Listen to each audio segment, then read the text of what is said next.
Hi Team Resolute Christians, I hope you are doing well. Well, part of our fasting series, today we're going to look at how should a Christian fast.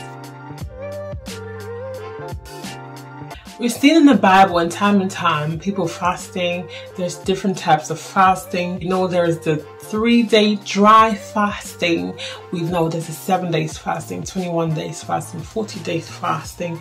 And some people fast by just eating fruits and berries and vegetables, and we know that was the Daniel fast, and we know there's the fasting of, eating from 6 to 6. However, despite of the type of fasting that you would go with, how should a Christian actually fast during that time? Now, for me, preference-wise, is what you should go with when it comes to the type of fast, and really the intensity of the fast, and then your own personal medical condition, okay? If you're someone who is on medication, for example, perhaps maybe the 6 to 6 may not be viable for you. It might not be as safe for you because maybe you need to eat to have the medication. So then maybe the Daniel fast will be more suitable for you, because the Daniel fast allows you to eat throughout the day. However, you just eat vegetables and fruits and berries and nuts, but you don't eat anything containing salt, anything containing sugar, no meat at all, but you can have those. And then also some like the dry fast, the 3-day dry fasting, which is no food, no water. Some people have water, which I would recommend you should have a bit of water. You should have water, but some people just go dry. And I would say, as for that one, you have to be in tip-top physical shape to do that. Maybe even perhaps before the 3 days dry fast, you really taking your liquids up so high before that fast, because you don't want to get to a place where you potentially put yourself physically in jeopardy.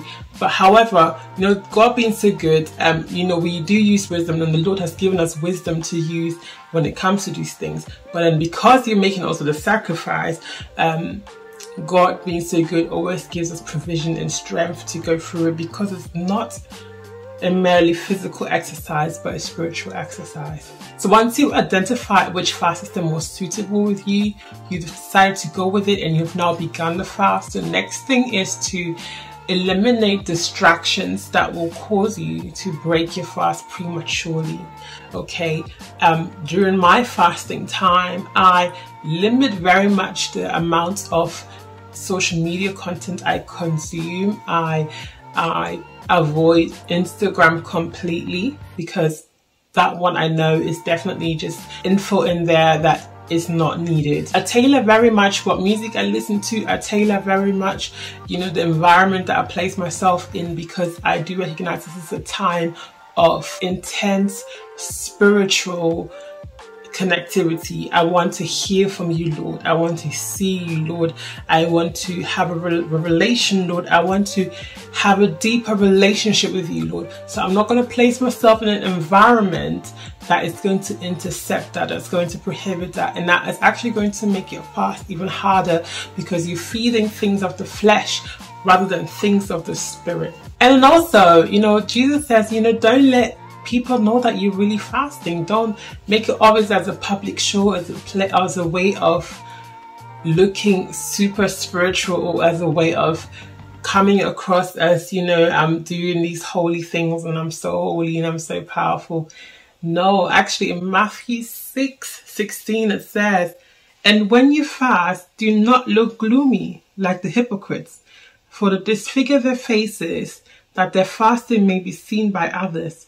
Truly, I say to you, they have received their reward.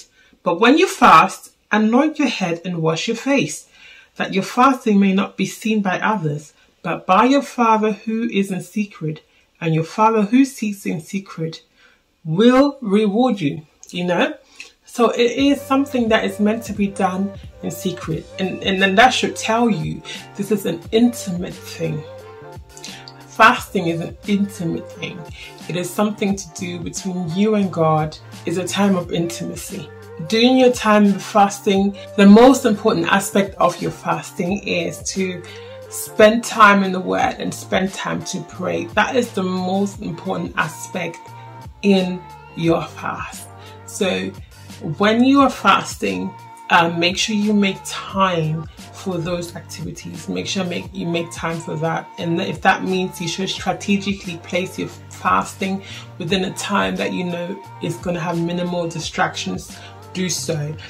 One thing that helps me, because I still work in a 9 to 5 myself, so one thing that helps me is that, because in the past I used to just work and then 8 hours will pass by and then I wouldn't have realized, oh, I haven't even prayed all day.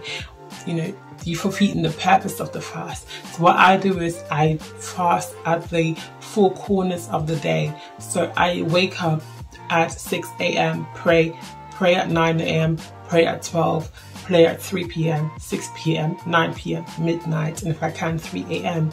So I pray at every corner of the day, and then that ensures me that I am constantly praying. And it's not even about the length of the prayer. It doesn't mean that every time I have to pray for an hour. No, even if you pray for 5 minutes within that time, but make sure that those 5 minutes are intense 5 minutes, because it's about the intensity and not the length, really, and the connectivity of that prayer. I hope this video was helpful, guys. I have a video on when a Christian should fast, as our fastings are not mandated.